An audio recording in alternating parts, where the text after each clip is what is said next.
One. And we're live. Welcome to ESP. Insert sound effects. So, the first thing I want to talk about before we jump into introductions, quick sidebar. First of all, do a quick mic check and let me know if you can hear yourself. Don't forget you want to be about this far from the microphone. Hello, hello, hello. Okay, I think that's good. We had a problem with crisscrossing the mics before, so interesting thing about podcasting. First of all, my iPod battery is dead, but that's a good thing because we're not going to use outro music today.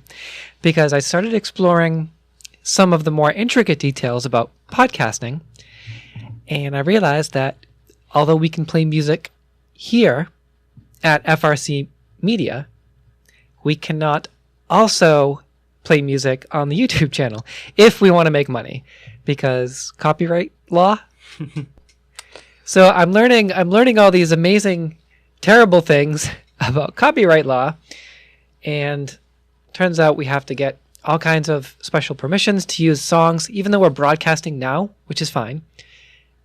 The shows that we already have posted, they're free, so it's fine. But if I ever want to make money doing like the bulk of this podcast, which is sometimes 30 minutes, sometimes an hour and 15 minutes, for all that time, if I ever want to get paid for it, I have to figure out copyright with music, because if I don't, every penny that I make goes to the artist, even though we're talking over songs, and there's only two of them. One of them is only 30 seconds of an intro, and the other one is about 5 minutes of an instrumental from an anime, the Cowboy Bebop Space Lion song. Do you remember that? Oh, yeah. By the way, I'm wearing my Cowboy Bebop shirt today. Can you see it? What? That's awesome. I ordered that on Redbubble, 20% off. I used my 20% off coupon. So, welcome everyone on Fall River Community Media. Welcome everyone that's listening on FRC Media via frmedia.org, the live streaming radio. Welcome everyone that is watching live via YouNow. We appreciate and we love you all. This is ESP, the Eryn Spencer podcast, 006. We are chugging along, and even though I wanted to try promoting some local bands with our outro music today, we're just going to skip the outro because of poor planning, because my iPad pod, whatever this thing is, this ancient... The iPad pod. The iPad pod. Close enough. This ancient tablet device is no longer functioning. So that gives me time to work out outro music for 007. So I'm sorry, Austin, but... It is what it is. No outro music for you today. We're just going to... We'll have to pick something from the... Oh, no, because that's going to open up even more of a can of worms for copyright. Not here. Again, not here. This is something that's called broadcasting rights, which is interesting. We can actually... Technically, we can have a whole 60 minutes where we just play whatever song we want, and it's fine. Even if we put it on YouTube afterward, it's fine, but... I just can't make any money off of it unless we have permission to use the song after the podcast. So, ESP006, as promised, this is going to be a podcast that is specifically and only about travel. Travel, internships, exchange programs, vacationing, studying abroad, and I think we're going to squeeze some anime in there at the end. Because there's a lot of anime that I want to talk to you about. So, we're here on episode 006 with Austin Jackson. Austin Jackson is a student at Bridgewater State University. Like myself, a lot of our guests that come on ESP are students or alumni of BSU, including our guest last week, Samantha McMahon, for episode 005. So, Austin, just tell us a little bit about yourself. You don't have to be modest. Just tell us about your major. Tell us about what you're doing. I know you got some things going on with photography, so tell us a little bit about that as well. So I'm going to give the floor to you. Yes. Take it away. As Eryn just Welcome, by the way. Thank you. It's great to be on here. Thank you. Thank you for coming on the show. As Eryn just mentioned, I am a communication studies major at Bridgewater State University. I specifically focus on common culture within my major, but I'm also an Asian studies minor. I specifically have focused on Japanese culture, language, and history, but lately I've gradually shifted that focus towards Chinese history, Chinese culture, Chinese language. And just today, right before I went on this podcast, Big announcement. I actually found out that I will be doing an exchange out to Shanghai Normal University in Shanghai, China, starting this fall, and I believe late August, early September, and that's going to be extending into July of 2019. So you are going back to China, because this will not be your first time in China. By the way, sidebar, I forgot to tell you how hot it was in here, so if you start sweating, it's okay. It's just really, this is what's called the hot box. Hello, everyone, and you now, by the way. Hello, everyone from Tumblr. Hello. Thank you for becoming a fan. For everyone that just came in, because we have a decent amount of people watching now, I usually tag this under LGBTQIA because we are an LGBTQIA-friendly nerdcast hosted by me, Eryn Spencer, a trans woman. This is a show hosted by a trans woman, myself. We've had non-binary guests before, talk about non-binary fashion, non-binary makeup. We've had all kinds of other people come on the show before. We've talked about theater. We've talked about roller derby. Our first guest was actually another trans woman, so we've had a little bit of everyone on here. Awesome. And our third guest is an advocate for pansexuality, because she is pansexual, and she talks a lot about sexuality and the expanded universe of sexuality. So we've covered a lot of bases on the ESP. So just because of kind of me, the host, I guess, we tag it as LGBTQIA, or LGBT in this case. So if anyone was wondering, that's what it is. So thank you all for joining. We appreciate you. And again, we're a free LGBTQIA plus friendly #Nerdcast. Even though we're mostly going to talk about travel today, we're definitely going to squeeze some anime in at the end for sure. So anyway, Austin, continue, take it away. You were talking a little bit about yourself. Yes. So as Eryn also mentioned after my announcement, I previously took a tour. Transpower. I previously took a tour out to China this past January with Bridgewater State University. It was a 2-week tour that took place through 1 week. Okay, real quick. Before you jump into that, because I wasn't sure if you had anything else that you wanted to talk about as far as your bio. We're jumping in now officially, everyone. We're officially jumping into the China travel portion. So I'm really excited about this. I want to hype this up a little bit. Austin took how many weeks were you in China? I was in China for 2 weeks this past January. 2 weeks in January. Okay, so that's awesome. That's a decent amount of time to spend in China. Yeah. So the group of friends that we all know from BSU, they always used to talk about how chaotic China was, about how people were almost getting hit by cars, and it was obviously the air quality, the smog, just they kind of described it as a free-for-all. So was it kind of similar to that in your experience? Or was it a little bit more organized? Well, for my own personal experience, there definitely what those occurrences did certainly happen to me to some extent. I was briefed on on what was going to be expected in China prior to me leaving. Like, I had known some information about what was to be expected as far back as this past November, around when I was first approved. During the BSU briefing, right? Yes. The same one that we had for Japan? Yes. Okay. Yep. It was and then you also met in small groups? Yes. Small China groups? Yes. Okay. So what happened was I was originally told, like, the air quality is going to be fine at this time of the year. Like, it's going to be clean every day. So it's seasonal? It's supposed to be seasonal? That's what I was told. Everyone talks about the air quality in China. That's like the number one hot button issue for people that want to travel. Yeah. Now, when I landed there, it was, I mean, it varied. It was smoggy? It varied from some days. Some days, it was smoggy, but at the same time, you could still tolerate the air you could breathe in. Other days, it's like you go on the air quality websites for Shanghai as well as the other cities around in that region, and it's like within the purple, very unhealthy range, where it's like you're not even supposed to like remotely. Purple sounds like an unhealthy color to be breathing in anyway. Yeah, I mean, I don't remember the official like number of air quality measurement that they use. I don't really know like what a lot of that means too. I just know it was the point is dirty air, because they use coal energy for a lot of as a primary source of energy, right? Oh yeah, of course. I mean, dirty energy. Yeah, I mean they are trying to make efforts to transition into wind power as well as solar power, but at the same time anything but coal, right? Yeah, because like fossil fuels. Yeah, because much of the Chinese government has kind of realized, and this is part of the geography of China too, because like since it is such a very rugged region of Asia, a lot of the pollution gets trapped into certain areas, and as a result, it works its way into all these trapped into pockets of the atmosphere. Kind of. I mean, it kind of gets trapped into like Well, the point is, like, large amounts of the pollution do work its ways into very large populated areas. And as a result, some days, like, you can't even go outside to, just do a walk to just even a convenience store or, like, go anywhere outside. But from my own personal experience in China, there were certainly some days where it's like... kind of scary. You can't go for a walk outside because the air quality is so bad? Well, not from my experience. I'm just talking in more of a general sense. Oh, other... Yeah, and it also depends on, like, certain areas of China, too. Some areas are definitely a lot better in terms of pollution than others. But from my experience, it ranged from bad to really bad. I never really had too many problems personally from my own experience, but I can definitely see if somebody is very sensitive to smog or any other pollutants that exist within the air, then it's going to have a pretty substantial impact on your time in China. Where did you land? So when you first arrived, we originally landed in Beijing, but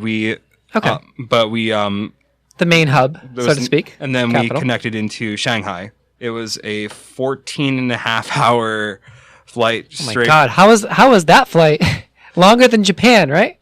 Longer than our Japan trip? By about 2.5, 3 hours. Like the longest flight that we had from... That's crazy. The longest... Also, don't neglect that camera because we're sort of... It's kind of a hard game to play because we have to sort of meet in the middle and like talk to that camera, but also talk to each other. Right. It's kind of a weird dynamic. Sorry. Hello. Woo. Sorry. Continue. Don't apologize. You're fine. Don't worry about it. So it was about a 3-hour flight. 3 hours longer than Japan? Yeah, it was 3 hours longer than the Japan flight because like the longest flight we had was actually the flight back from Tokyo to Toronto and then Toronto to Boston. That was about 12 hours for us. So I did a one-way from Tokyo International Airport to Washington D.C. and that was 13 hours and 45 minutes on the way back. My flight was 14.5 hours going there. That extra I was getting stir crazy by the end of that trip from Tokyo to DC. So never mind the extra hour. I don't know. I think I'd be losing my mind at that point. But sounds like kind of similar travel times though. Yeah. Everyone told me China was so much longer, but it seems like it was only an hour or two longer of a flight. Yeah, I mean, I'm starting to get used to these longer flights at this point. So did you go to Japan twice? No. Okay. I'm thinking about going to Japan a second time. And we'll touch on that later. But yeah, it was, for the most part, it was pretty similar to what I had during my Japan trip. So how's the currency exchange in China? I mean, I don't know the specific dollar to yuan. Was it similar to Japan? No. I mean, it's easier to figure out once you get like a general idea of what the amount of yuan you need is. So it's yuan? Yeah, China uses yuan, which yen for us in Japan and then yuan in China. Okay. The best way for me to explain it is 100 yuan roughly equates to about $15. So you basically break everything down into units of $15. That is a lot. That's way different than Japan. Yeah. Seems kind of complicated. Yeah, Japan's easy because it's almost to the dollar. I think it's 84 to 86 cents to the dollar. Yeah. So. And if you're not spending an inordinate amount of money in Japan, when you go to Japan, it's going to be easy for you to convert your US dollars into yen. Because again, 84 to 86 cents to the dollar, it's pretty damn close. Yeah. You're going to find most of the time that it's easy to just move the decimal point in Japan to from the right. So yes, 1,000 yen would be $10, roughly. Yes. So anyway, so the yuan, the Chinese yuan, did you convert at the airport, by the way, like we did in Japan? No, I did it. I did it prior to leaving. So, okay. Oh, good for you. Look at you planning ahead, converting your money to yuan. So how was day one in China? Because in Japan, it was kind of a little crazy on day one. I know we had the issue with losing our luggage in Japan. Yeah, that was an interesting experience getting off a 10-hour flight from Vancouver. And they lost our luggage. Oh, actually, me and Senpai, Justin, pretty much everyone. Every time I refer to anyone as Senpai, most of the people know it's Justin. So Senpai and I we were fine because we took a separate flight, but for some reason your flight lost your luggage. Yeah, we had such a tight connection in Vancouver. By the way, we stopped in Toronto and Vancouver on our way to Japan. we had such a tight connection in Vancouver that an Air Canada rep came out and told us, like, yeah, all of your luggage your luggage is still stuck in Vancouver, so we're not sure when we're going to be able to get it to you. So we're like, yep. So Toe Sensei took everyone for a shopping trip in Kyoto at the Kyoto Mall. Yes. And everyone and then you were all reimbursed for the clothes that you bought in Kyoto, right? No? No. Y'all were supposed to be reimbursed for that. It was a very complicated process, and we actually, a lot of us ended up losing our receipts from that shopping trip. That's insane, because you were supposed to get reimbursed. That was the whole point of going on a shopping spree in Kyoto. It was supposed to be like a free night of buying clothes in Japan. Yeah, but I mean, at least that's my dream. I mean, I got a sweet Super Mario Brothers T-shirt at Uniqlo, so nice. At least that's a good souvenir. So, conversion to yuan. So, your first day in China, was it super crazy, or was it organized? So, I know that To Sensei, the director of the Asian Studies program at Bridgewater State University, Dr. Wen Kai-to, in Japan, it was he was doing kind of a very organized, touristy type of thing where he knows what he's doing. He's been there before. He knows some conversational Japanese. He also is from China, so he reads anything that's kanji. And we also had senpai with us who speaks fluent. So that was kind of an interesting experience. But I've been told from our group that in China, even though there's more chaos in China, that everyone feels so safe in China because To Sensei is in his element, and that's what I heard. Is that how it was? Absolutely. I heard he was swinging deals and doing all kinds of stuff. So, day one, tell us about how To Sensei took control on day one in China. Well, the first day was actually pretty low key.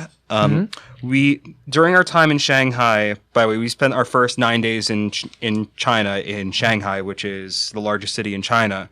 We spent those days staying at Shanghai Normal University, which is the university that I intend on doing my exchange to starting this fall. Nice. So okay. You were there for how long again? We were there for 9 days in Shanghai. Awesome. So that was basically the first half of your trip? Yeah. Was in the Shanghai area? Yes. Okay.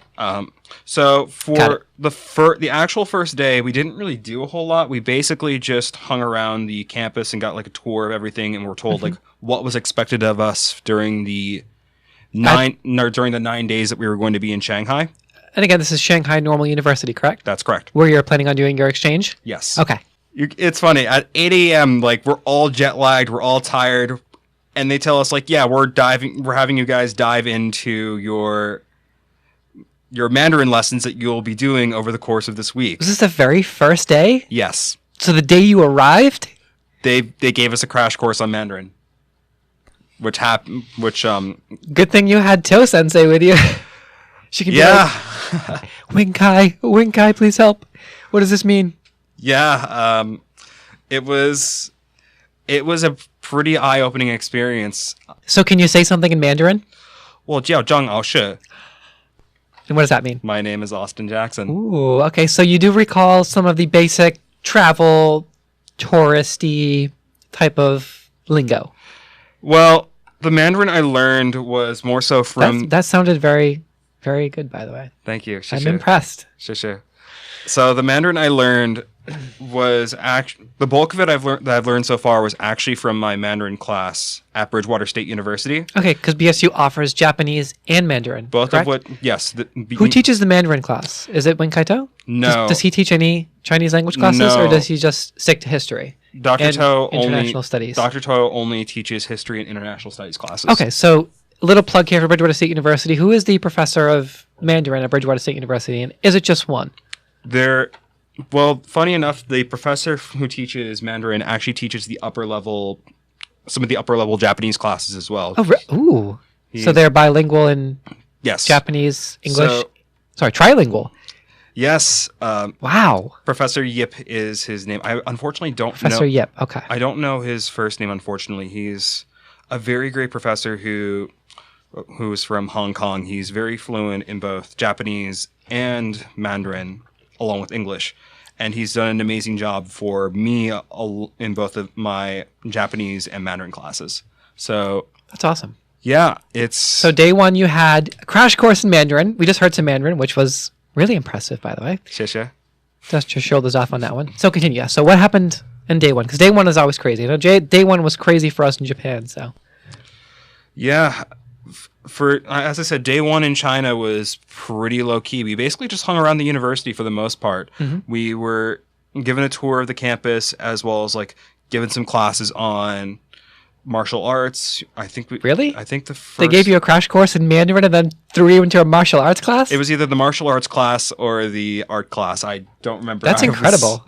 I was really tired for much of that day, so unfortunately a good chunk of it is still kind of a blur. What type of martial arts did they throw you into? Well, I don't remember. Well, I know for the Was it Wing Chun? No, it was shadow boxing. Oh, okay. So... Interesting. Yeah, I mean, I'm not really that much of a person that's into martial arts, so it's I want to get back into it, but I haven't done it in a long time. And by that I mean I'm not really that great at it, so my balance is pretty poor to begin with. So but you took a class on martial arts in China. I did, and that was after you took a crash course in Mandarin in Shanghai. I did, and it was pretty lit. I mean. It was. It's lit. It's lit. It was a very awesome experience. So take us through the highlights of week one then. So I'm just going to condense my entire time in Shanghai into week one, even though it's slightly over a week, but whatever. Okay. So you do you.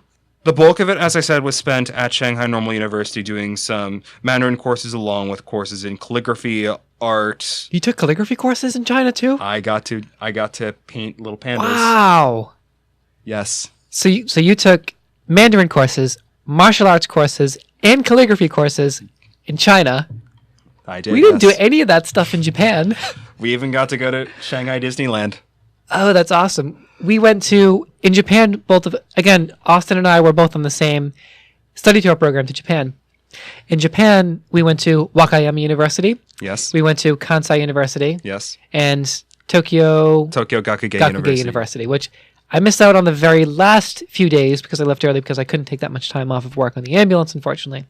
But it looked like you guys were really put to work, though, doing at Tokyo Gakugei University. Yeah. It seemed like everybody was miserable for that last week. I mean... I got to have all the fun and left for the work. I mean...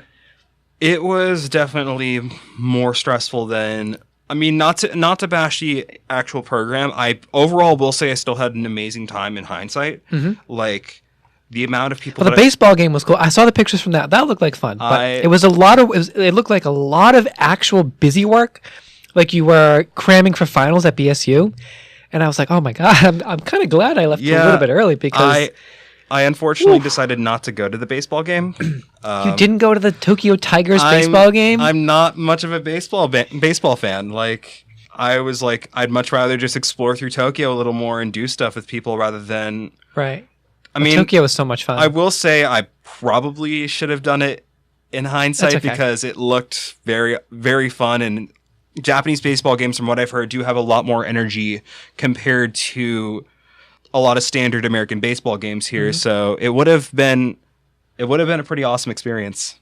But what was your favorite part of Tokyo? Because we spent the most time in Tokyo, even though I left 5 days early. All of us spent the most time in Tokyo. Yeah. I, of course, as a huge nerd, I was partial to Akihabara, but I think Shibuya was my favorite. Shibuya District, just the lights.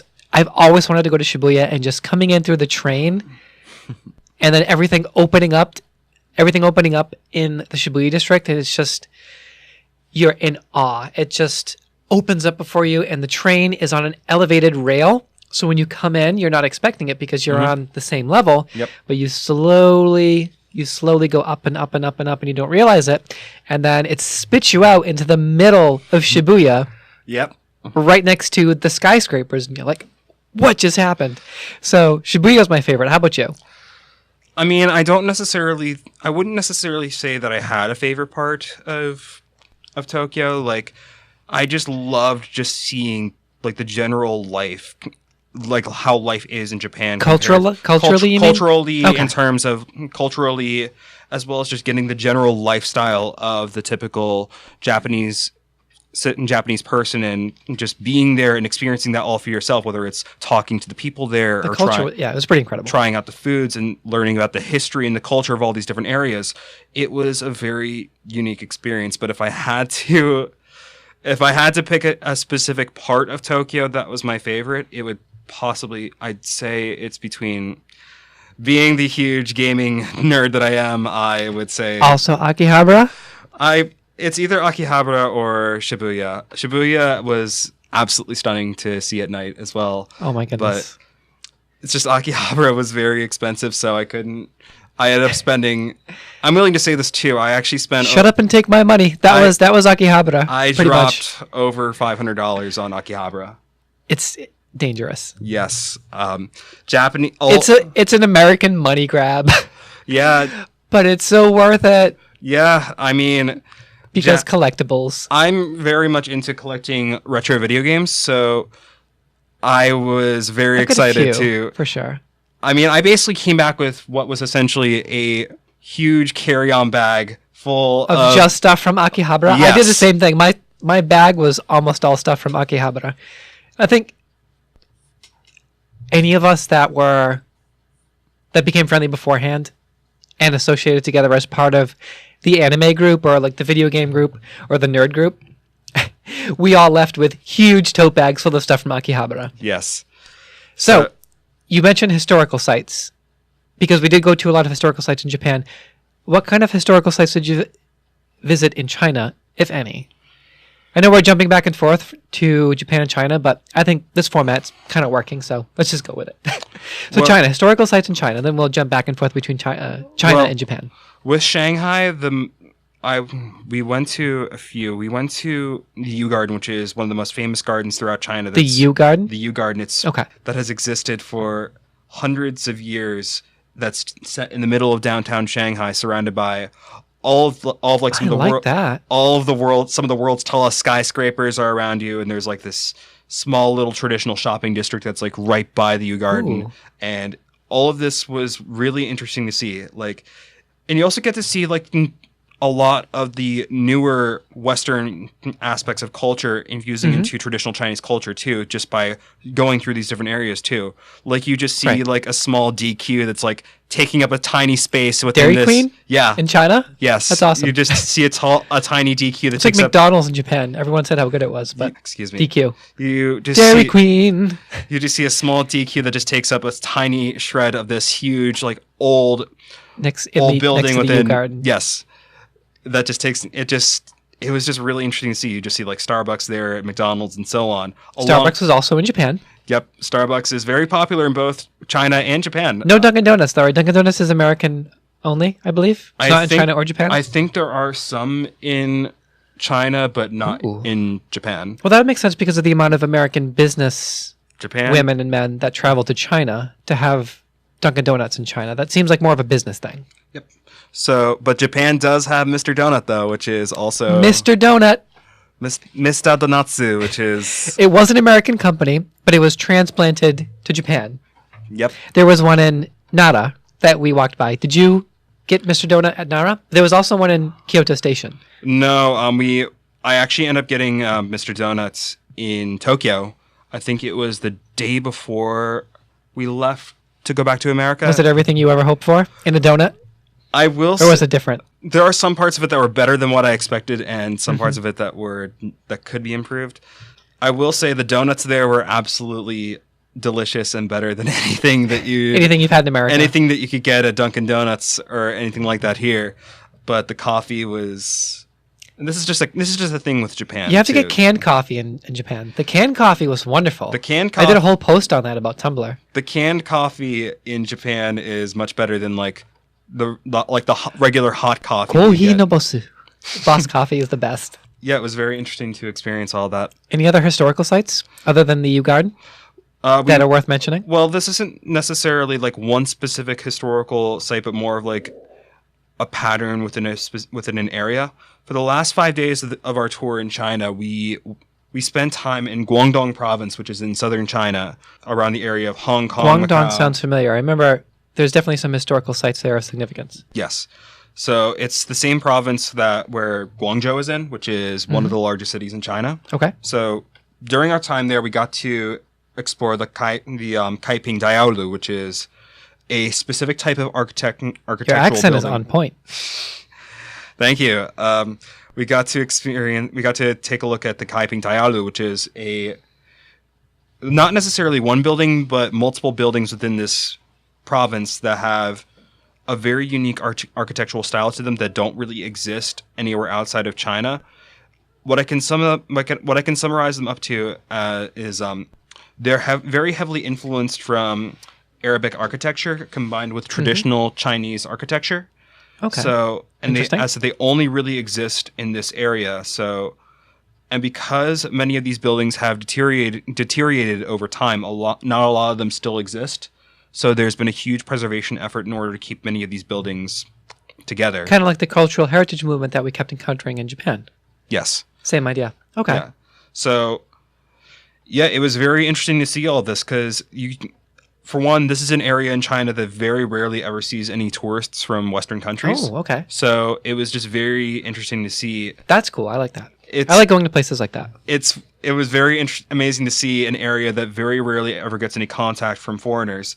So we were able to go into these buildings, talk to many of the villagers there. We even got to do a cultural exchange with a village that was being preserved by a nearby university as well, within the city of Jiangmen in Guangdong province. So we were able to go into this village. We were able to do cooking classes with the villagers. We were able to see. You did cooking classes too? Yes, that's awesome. We got to make. What did you cook? There's unfortunately a pretty common pattern with this. I don't really know the names of like a lot of. That's okay. Some of the classes of what we did and like some of the shows that we got to see. We got to make this very glutinous rice pastry that was very. Rice pastries are always good. You can't go wrong with rice pastry. Yeah, so we were able to like chill out with the villagers, talk to them, and they were able to help us with like making all these, and we were able to eat them later, which was pretty awesome. So how was the food in China? Because we're going to go back to food in Japan, but tell me about your experience with the food in China, because I know it's kind of iffy for Americans, like true Chinese food, whereas Japanese food is not. The flavor or the umami of Japanese cuisine is a little bit different. Yeah. Not everybody likes it, but I've been told that real Chinese cuisine is a little bit harder to adjust for the American palate, even those of us who are culturally aware. So tell us about your experience with real Chinese cuisine, the real stuff. So there were some points where I did have to be pretty adventurous with what I was trying. Did you have crickets? No, but I did have frog. Oh, you had frog? Yes. On a stick? No. Here's the deal. Did you have anything on a stick? Yeah, I had squid on a stick. How was the squid on a stick? Absolutely delicious. Really? Yes. Was it seasoned, flavored, fried? It had some kind of flavoring to it. I think might have been like some soy sauce along with something else. I don't remember, unfortunately. All I know is that it tasted good, so I didn't complain too much. So as for the frog, it was a pretty funny story as to how I ended up having that. I was at a restaurant in the middle of downtown Shanghai right after we got out of the U Garden. It was right before we were going to do a river cruise along the Bund, which is a river cruise. Oh my goodness! We did a river cruise along the river that goes through downtown Shanghai. So we got to see like all the tall skyscrapers around downtown Shanghai, as well as like getting a general view of much of the city, which was pretty awesome. So, but as for the frog, it was one of those restaurants where it's like you go up to a counter, they have like a bunch of different foods you could pick up and put onto your tray, and then you just have to pay for like how much food is on your tray. Like a buffet, kind of. Kind of, yeah. So I was like, okay. I'm impressed that that type of a situation exists in China. So I was like, okay, this looks like chicken because it was fried and it had like some kind of seasoning on it. But it was the frog? Yes. I was told by my friend Sam later on, Sam being one of the guides that we had on our tour in Shanghai. He was like, oh yeah, by the way, that's frog. I'm like, was it good?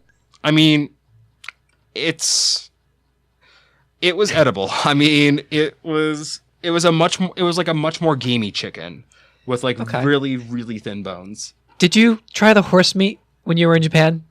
No, when we were in Japan? No, I didn't. I didn't either. It looked like it was the same color, and it looked like it was the same texture as tuna, a dark red. But I was like, I don't want to eat the horse meat, guys. I'm all set.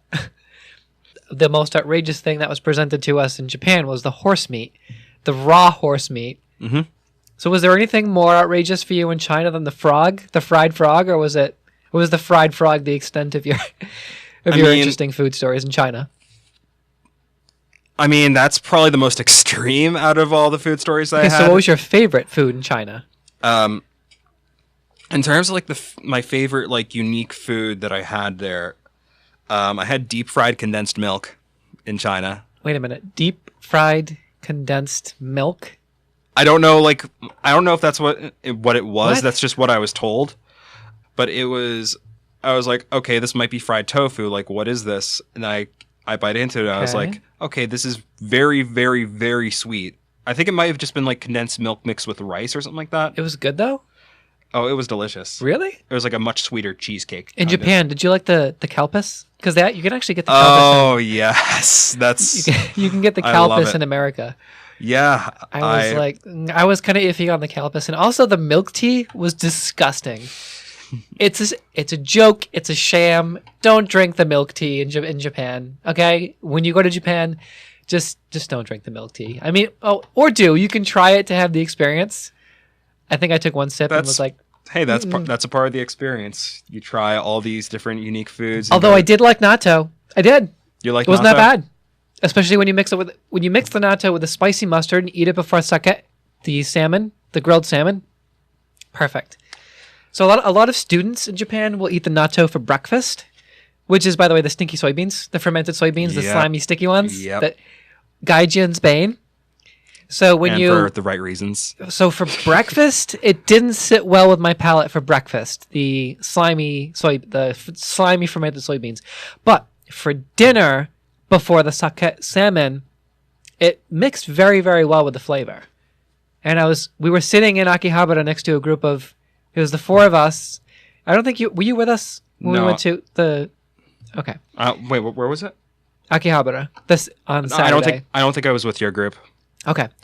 So we went to this amazing place in Akihabara, and we were sitting next to a table with these three or four old men, and they were laughing and like giving me thumbs up because I was the only woman there who was eating the natto, the fermented soybeans, and I was like, "Oh, it's great!" And I tried giving some to Ryan. I was like, "Here, Ryan, try it." And they thought he was like, "No," so turning green. So these three old men at Akihabara got a huge kick out of it. It was pretty funny. I had my purple hair on that day. So what was the grossest thing you had in China?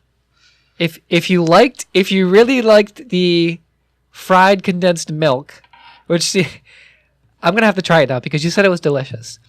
What was your least favorite thing in China? Was there anything that you were like, kind of like natto in Japan? That would be comparable to the natto. I mean, I didn't. From my experience there, I didn't necessarily have anything that I would say was bad. I mean, well, that's good. That's a good thing. I mean, I was kind of playing it safe with a lot of the foods I was having too, and I guess a lot of the places we were staying at were kind of playing it safe with us as well because they didn't want to go. That makes sense. Big group of American students. Yeah, they didn't want to like freak us out too much with like having something completely different compared to like what we're used to.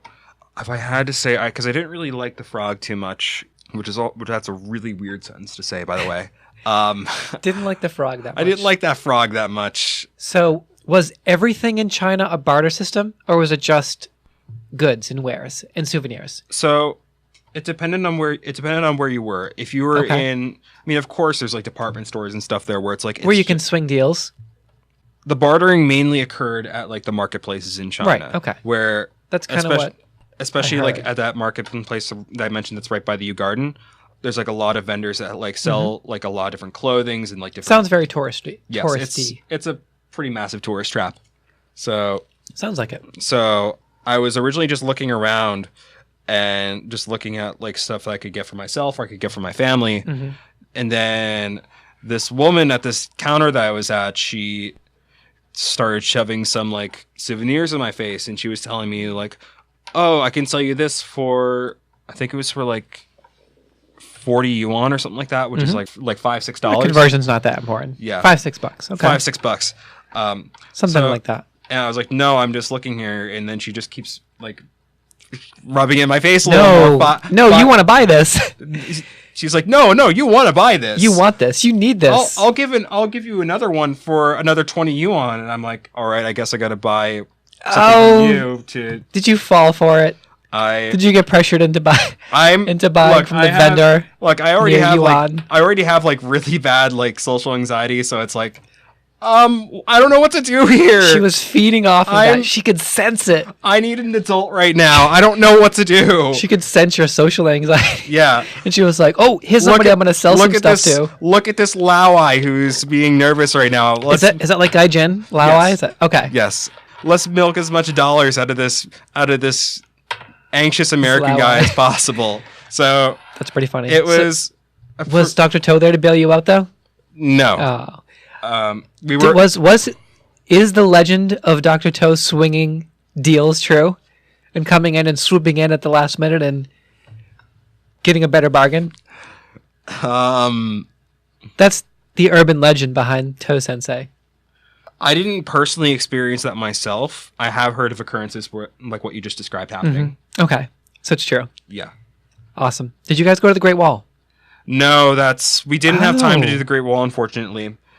Dr. Toe told all of us, like, yeah. That's another legendary story, by the way. Dr. Toe power walked. I didn't go to China, but everyone has this legendary story about how the legendary Toe Sensei power walked up the Great Wall in, like, however many minutes it took him.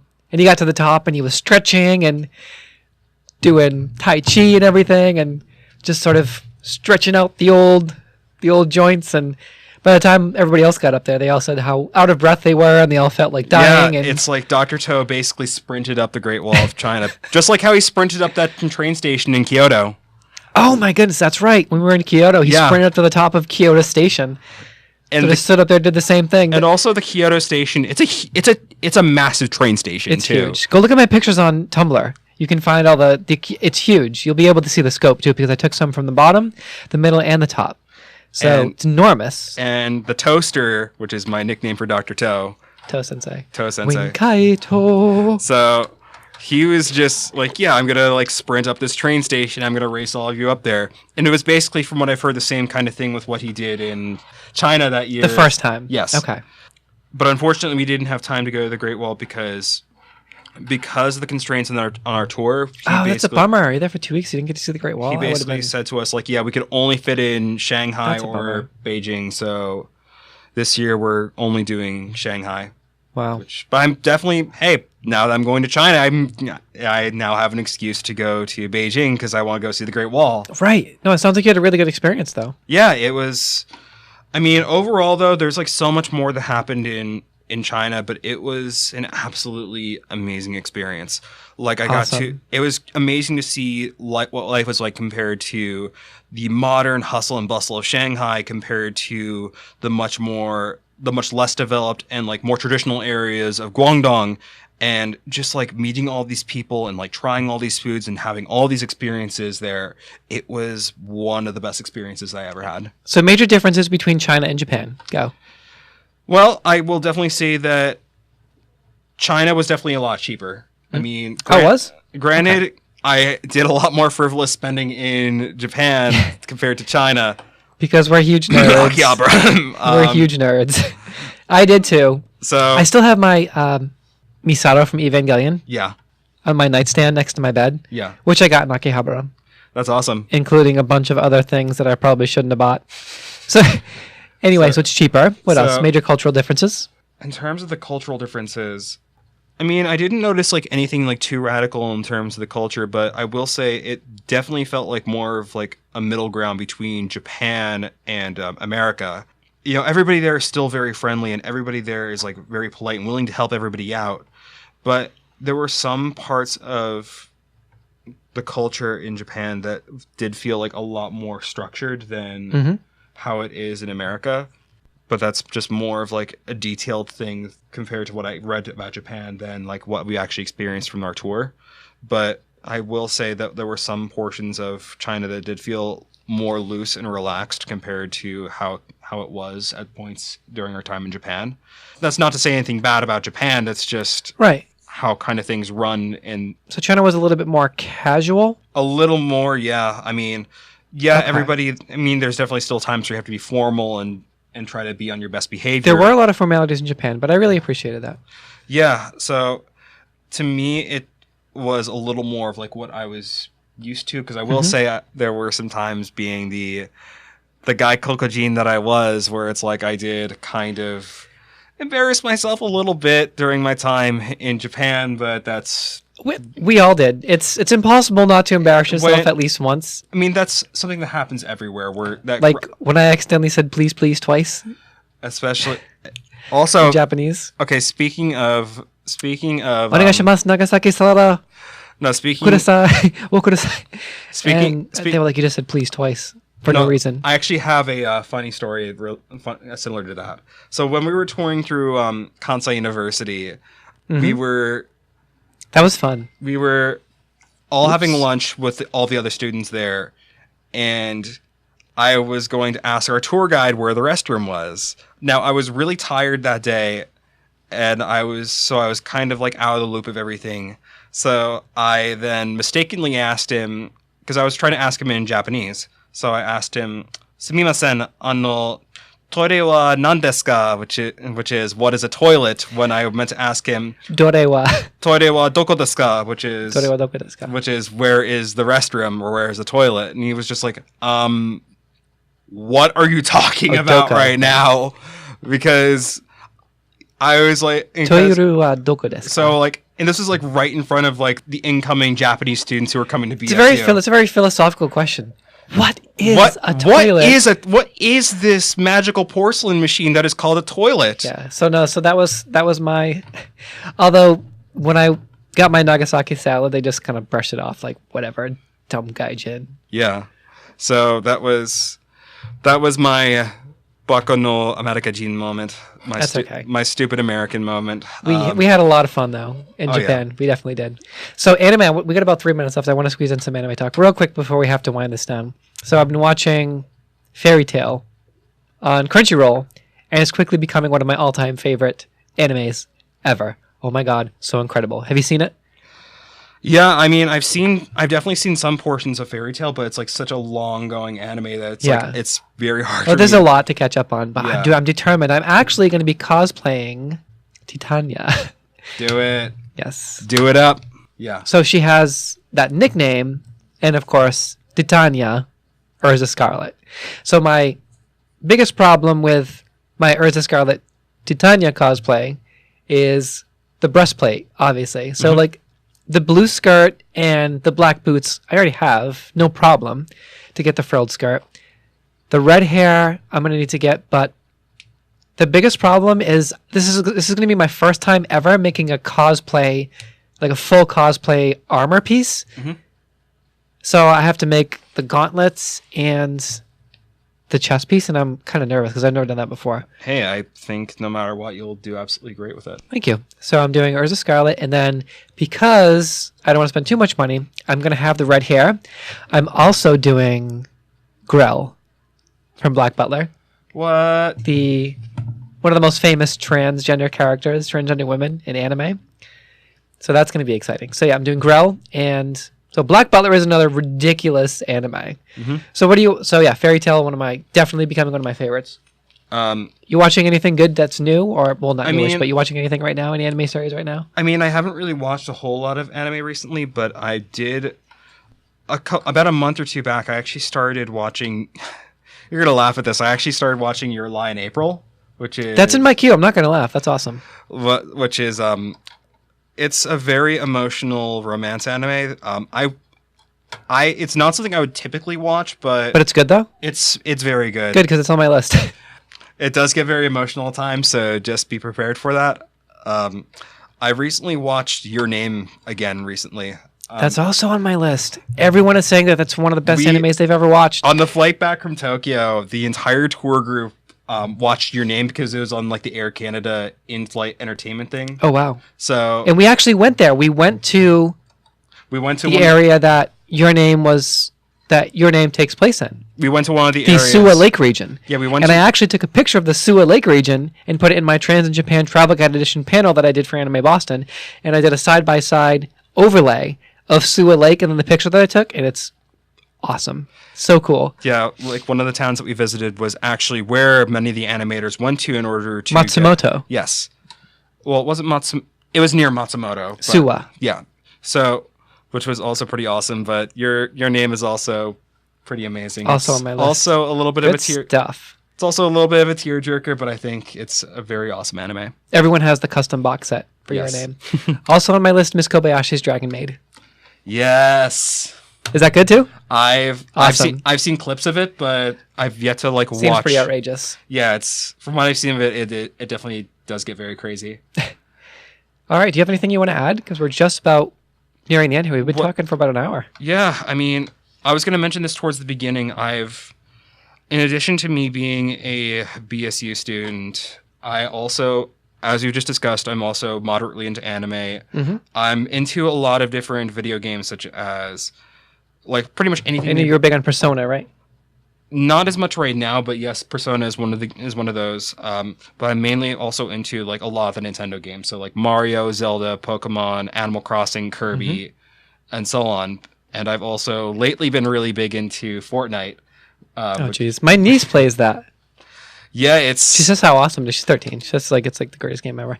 Not saying it's a game for 13-year-olds, but I just never got into it. It's a very fun and addicting game. Big announcement, ESP006, you heard it here. Yakuza 6 comes out today, the English version, the American version. I'm getting it as soon as we're done with dinner. So on my way home. Woo! Are you getting it? Are you getting Yakuza 6? I'm Song of Life? I wish, but I'm kind of low on money right now. Oh, so. yeah, that's a problem. Well, I'm trading in Mario Odyssey. Hopefully I'll get like $10 at least or something. I don't know. I'm pretty sure you'll get a decent chunk. And then put that back towards Definitely. Yakuza 6. So I'm finally gonna have another game to play that's not Monster Hunter World. Because I don't know, I'm like total weebish. I don't really play too many American games. Mostly Japanese games. So anything else you want to add before we wind down here? I just want to say it's been a pleasure to be on Yeah, ESP. this was cool. Yeah, we had a lot of good rapid fire talk here. We China, had Japan. We had a Quick lot anime at the end. good discussion about anime, video games towards the end, Cool. along with our journeys through Japan, That was so much along fun. with my recent journey through China, along with announcing my big announcement to Shanghai Normal University. Shanghai Normal University. Hopefully that becomes 100% official. It will. I've been told like once I get some paperwork in, it will basically become official. It's just a matter of getting all that taken care of, and I'm pretty sure all of that will be taken care of by tomorrow afternoon. Awesome. So ESP006, thank you, Austin, for coming on the show.